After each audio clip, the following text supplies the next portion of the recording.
This is One on One.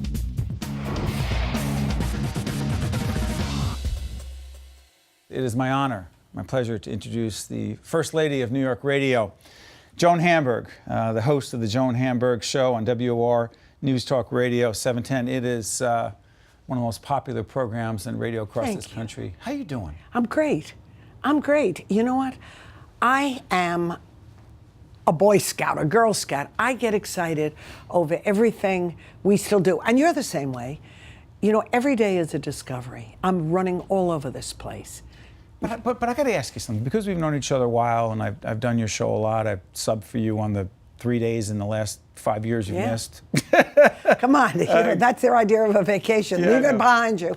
But the thing that always strikes me about you when we've worked together and when I listen to you all the time, your passion. I mean, like, I don't see this much give. You don't lose any of it because. Because when I started out in this business, we used to have little lectures all the time. You know, they would have a speaker come. And the guy who was the head of Sears came. I was a brand new broadcaster, young. And the guy from Sears said, you know why I'm so successful? And Sears Roebuck was at its heyday. Why? He said, every customer is my last customer. You're in radio. Every listener is your last listener. Never forget that. And I'm telling you, I was just a kid, but it stuck in my head. And like you, I feel we're the luckiest people in the whole world, right? And I have a moral obligation to really service my listeners, to make sure they hear real information, real truth, real opportunity, because, you know, that's what I do. How'd you break in, Joan? Was it with the Rambling with Gambling? When I was just barely at a Barnett College, I wrote a book called New York on $5 a Day. Did I ever tell you that? Yeah, I heard about this. New York on $5 a day. A day. Go ahead. That book, we did as almost a joke, because I had gone to Europe and used Arthur Fromer's book called The GI's Guide to Europe. We just had Pauline on. Yeah. Oh, this is bringing the world all the way around. Go ahead. Well, I write to Arthur, as only a kid would write at 20 years old. And I said, your book is full of mistakes. I didn't even know who he was. I'll do a better book for you on New York. He called, only in New York, out of the blue. He said, who are you? I said, who are you? Whatever. He said to me, if you write a book, you can have my $5 a day. We'll be partners. I self-published. That's what he was doing in those days. Honest to God, with one of my Barnett friends, we wrote New York on $5 a day. He borrowed $10,000 from the bank, published it. We pasted it up in some loft over the Strand bookstore then. We sold 35,000 copies in less than 3 months. All of a sudden, I was a writer. It was unbelievable. Well, where's the radio come in? Because of that book, New York Magazine, everyone called me. I was writing copy for BBD&O. I was writing for Clay Felker's New York Magazine, doing all their special editions. And I get a phone call from my boss at New York Magazine, Clay Felker, and he said, listen, there's a very controversial guy on a radio station, not WOR, WMCA. Now it's paid religion. Not Barry. Bob Grant. Bob Grant. And he was very, hot and angry. Yes. In those days. He said, well, this guy is trouble, and we're going to move him to Afternoon Drive. We want you to audition for his spot. Are you crazy? I'm not going to do that. Well, of course, I auditioned Sunday afternoon, and I got the job. So when I got the job, I said to the manager at WMCA, tell me the truth. Why did I get that job? He said, well, we got hundreds, thousands of letters. My relatives, all over Long Island, New York, New Jersey. One relative had the gall. I never heard anything like that show in my life. Who is that woman? Well, God bless Cousin Gladys. I got hired, and the rest is history. Did you love it from the first time you... Let me just say, I think the first time I subbed was for you. And because this is my world. Radio's not my, obviously, thing. TV's my thing. I was panicked the first time I walked into the radio studio. Were you? I must tell you, they sent me, Peter Strauss, who was, part of the Strauss-Macy's family, he was the owner of WMCA then, and he sent me to some lady who taught you broadcasting, Betty, I think Cashton was her name, and she said to me, never go into the studio, ever, without having 4 or 5 things that you can talk about, that you know. She really taught me how to do it. First time, I felt like I was going to faint, honest to God. Me too. And you know, I had been doing TV because of the book. Right. So TV was a little easier.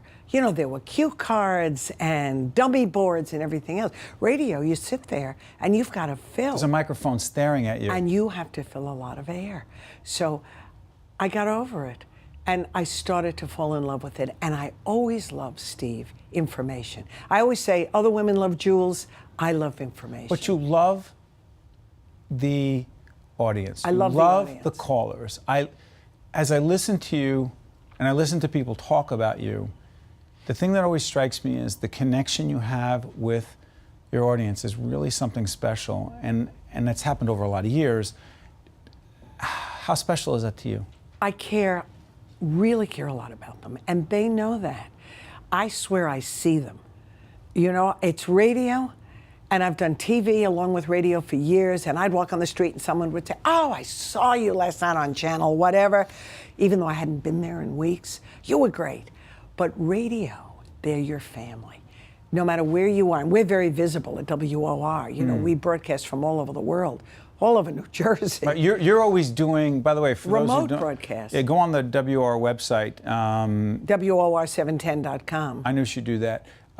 Because Joan is always doing, while she's in the studio a lot, she also does a lot of remote productions.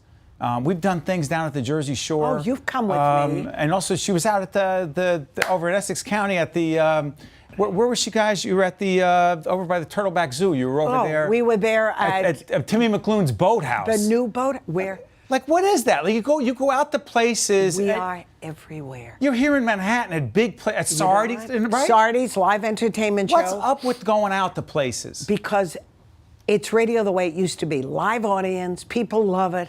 They have lunch, they meet our guests. It's a house party. And we have broadcasts from Spain.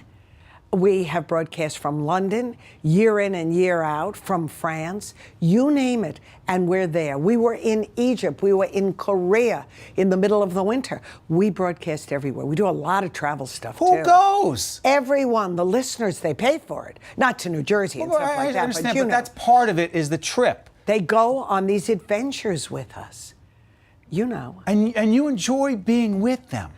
They're honest. It sounds funny. It's family. And my kids don't get it. I say, come with me. Look at this fabulous trip. By the way, speaking of, your daughter, Liz, contributes to the show. Yes, Friday and Monday. And by the way, your son John's a screenwriter. He's a Some pretty great screenwriter. stuff. I Love You, Man. Meet the Parents. Meet the Fockers. Not bad. He's a kid. Very good. But they think you're nuts for being that connected. My daughter called me one day. She was living in Japan. She said, I'm going to Thailand. You know, one of those junior year deals abroad. I said, what do you mean you're going to Thailand? I'm going to Bangkok. Well, tell me, don't worry about it. I'm going to go backpacking. So I mentioned it on the air. I get a call from a listener. Turns out she's a nurse at New York Hospital. She said, oh, I'm from Bangkok. Tell me about your daughter. I want to entertain her. I said, oh, she won't. I mean, do you have a teenage daughter? No. You won't understand. She won't go. My daughter calls me weeks and weeks later. I said, what's up? I got met at the airport. You told. I said, I didn't tell. I didn't know what plane you were on. They found out what flight she was on. No. They met her with a big sign, welcome, Lizzie. It was this woman in New York, this nurse's family. Liz said they picked her up in a chauffeured limo. I said, you went with strangers? Of They're course, not really she strangers. said. That's your audience. I went. They took her to Phuket, the fabulous beach, everywhere. That's my audience. When my kids got into college, better than the relatives. I got buckets. Oh, we're so thrilled. Oh, congratulations. We all worried about them.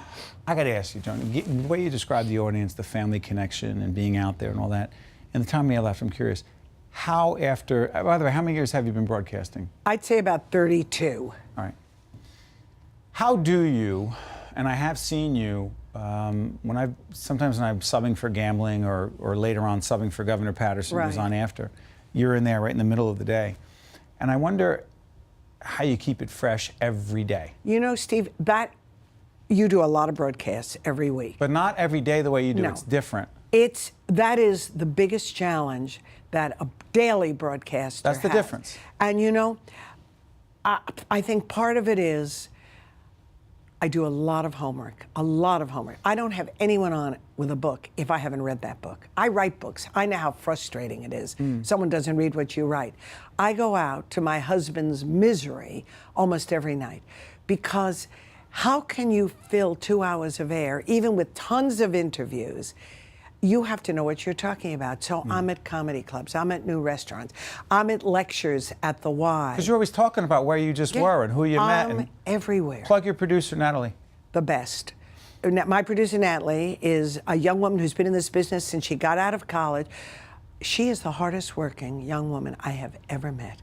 2 young kids, commutes an hour something each way, and does, you know, who books like Natalie? The reason I say that also, not only because I've seen her do that, is because the producers here at One-on-One and public television, we get to do this, and we love it. They make us, I don't want to say look good, because you have to do what you have to do, but no, but they really do it. They really work hard. They really do it. They work hard. I mean, we were figuring out, 2 of us, we're on 2 hours a day, but we're on the road all the time. Right. So we produce over 15 hours of airtime every week, 2 of us. That's what we do. By the way, can we plug again? You're on from 12 to 2 every day. WOR 710 on the AM. What about on the internet? Oh, online, huge. We now get everything. We got it from Egypt, you name it, Ohio, Florida, because online has changed the face of radio. Before we get out of here, advice for anyone right now who says, I want to go on radio, but terrestrial radio is what it is. Satellite's going where it's going. The internet is what it is. Your advice right now is? My advice is be the techiest person in the whole world. Make digital your second language. Understand. Never give up curiosity. Be willing to work your tail off. And you know, when my kid said he was going in the movie business, and we said, oh, don't be ridiculous. Every kid wants to go in the movie. You know, go to law school, we'll stake you. He said, hey, someone's going to make it. Why not me? So if you've got the talent and you are willing to pay the price, it's there. Maybe in a different form from the radio I grew up in, but it can be yours. I got to tell you, Joan, you are terrific. You are not just the First Lady of New York Radio, but First Lady of radio in this country. And it's an honor just to know you and have worked with you. I appreciate it. All the Thank best. you, Steve. All the best. Thanks for joining us in our little, I wouldn't say our little I love place, but this is great. No, right? I love this. I'm going across to the farmer's market when I leave. This is One-on-One from the Tisch WNET studios, and we have great people like Joan Hamburg here. So thanks. Right back right after this. Thank you, Joan. One-on-One with Steve Adubato has been a production of the Caucus Educational Corporation, celebrating 25 years of broadcast excellence. This special edition of One-on-One with Steve Adubato is brought to you from the Tisch WNET studios at Lincoln Center. Funding has been provided by Hackensack University Medical Center, Berkeley College, TD Bank, Qualcare Inc., a local managed care company covering 750,000 New Jersey residents, the law firm of Gibbons PC, and by Verizon Communications. Promotional support provided by the Star Ledger and NJ.com, Everything Jersey, and by the New Jersey Business and Industry Association and its monthly magazine, New Jersey Business. Transportation provided by Airbrook Limousine, serving the metropolitan New York, New Jersey area. One-on-One with Steve Adubato has been produced in partnership with St. Joseph's Healthcare System.